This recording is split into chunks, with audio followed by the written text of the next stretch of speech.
Išeikit patys, nebūsite šviti. Labą dieną. Kas čia vyksta? Jie užėmė televiziją. Pas mane vaikas miega. Žmonės galvas padėjo.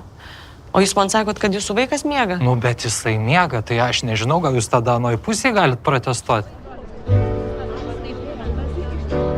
Žinai, kažkaip čia geroji nesibaigs. Kas? Nu, visi tie žaidimai į tą laisvę. Mes negalim čia sėdėti ir laukti. Ten kareiviai su automatais. Ką tu gali žinot, kas jiems gali ten šauti galvą? Aš galiu šauti galvą. Pradėsim, paskui prisijungs kiti kolegos. Lietuvos radijas ir televizija paskelbė bado akciją.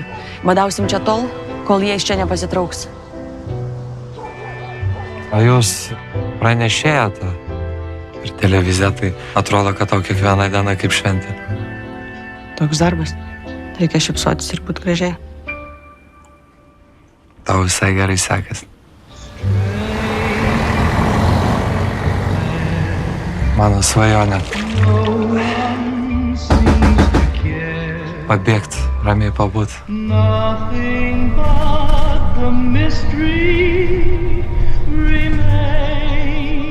O tu nepasilgai?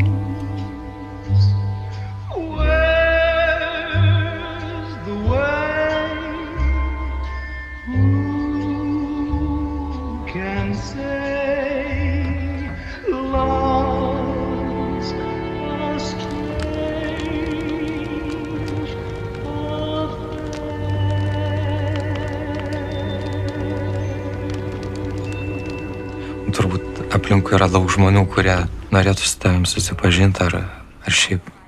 Tu čia norėjai sužinoti, ar aš turiu kažką? Ne, aš tiesiog šiaip paklausiu.